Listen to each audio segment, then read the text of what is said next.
Now I'm talking to you as a lifetime Liberal. So I'm not bad-mouthing any party.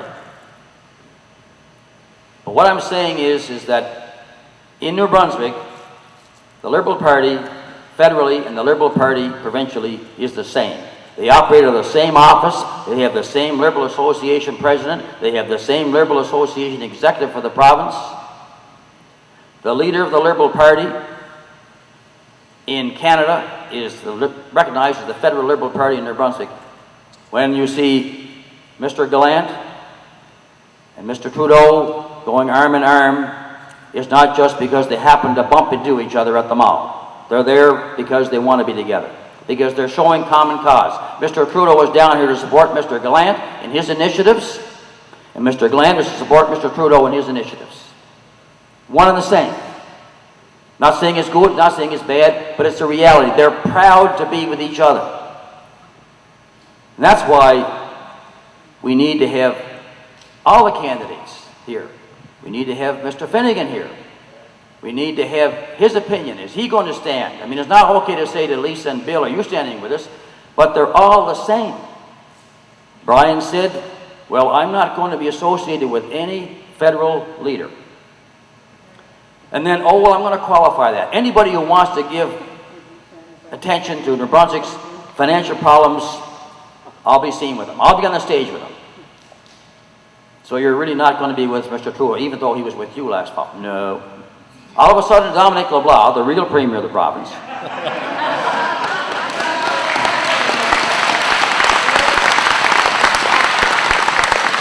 the real premier of the province was in the paper the next day. He will be on the stage the next time Mr. Trudeau's in town. And he was. He knew what to do. Did you know that I was told by a former cabinet minister, and confirmed in many other sources, that Mr. Dominic LeBlanc was involved in selecting the provincial cabinet? Did you know that? That he interviewed. Never known to happen in the history of New Brunswick. That the premier did not pick his own cabinet. So where is the power? Dominic is Mr. Trudeau's man here. I'm told that, for example, that one of the most popular persons that could ever run in Moncton, the mayor, was running for the Liberal nomination. And then there was another lady, a fine lady, she looks good on her posters. She was enticed to run because, and this came out of Liberal circles, Dominic did not want George LeBlanc as the candidate because he was too demanding on behalf of Moncton. That's why they didn't want him. And he lost the nomination. The manipulation has been going on, and I'm not going to get into anything that happened here but the manipulation is going on everywhere. So they're one and the same. So my suggestion to you, and I'm talking as a Miramichi here, this is going to be a long, hard struggle for survival for the Miramichi. It's a time to set aside partisan politics. The person that we elect's first obligation is to stand with his or her constituents. That's where you get the most respect among your colleagues. And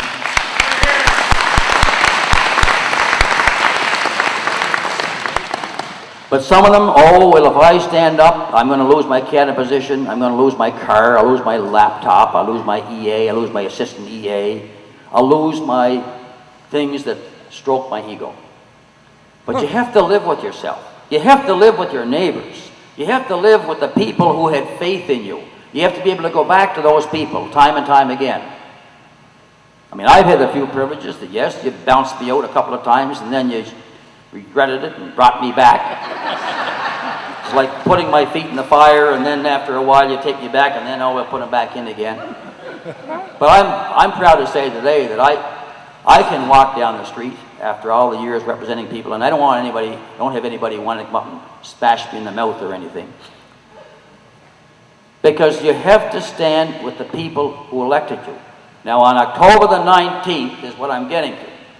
October the 19th is when the people of the Miramichi can initiate a little bit of action.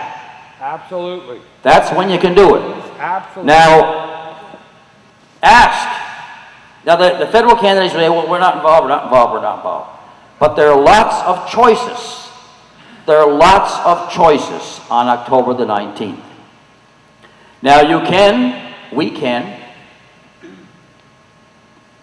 restore our dignity and self-respect by saying we're not going to let the government of Mr. Gallant and Mr. Dominique Leblanc roll over us. Because the plan is, you're not going to get really what the answers you want. The plan, you're going to get lip service and you're going to get patronizing, lots of patronizing, just like we had Thursday night. Oh, love the families, love you all, you're doing a great job. Oh, you're so sweet. You're going to get that. We're going to get that. Because the government, provincial government, is not going to be up for election for 3 more years. That's a long time. People have short memories. Their plan is, we will bring some goodies in there, they'll forget about that. We'll build a big hockey rink in Moncton, $25 million. We're going to borrow the money for that, by the way, added to that $450 million deficit. Because you see, that's good. They're going to be nice people that have money can go and watch the hockey team, pay $30, $40, $50 a ticket. See Mr. Irving, his team will be competing against Mr. McCain's team at Harbour Station, and they'll all have little side bets and so on like that with our money. Okay? But there's no money for basic essentials. Now, let's show the people who are running, let's show our friends in government that the Miramichi does have a sting. We do have a stinger. And if you want to really shake up the provincial government, it's good to send letters and so on, but well, if you shake them up, you want to shake them up, it's really going to be a shocker if they don't get their way on October the 19th.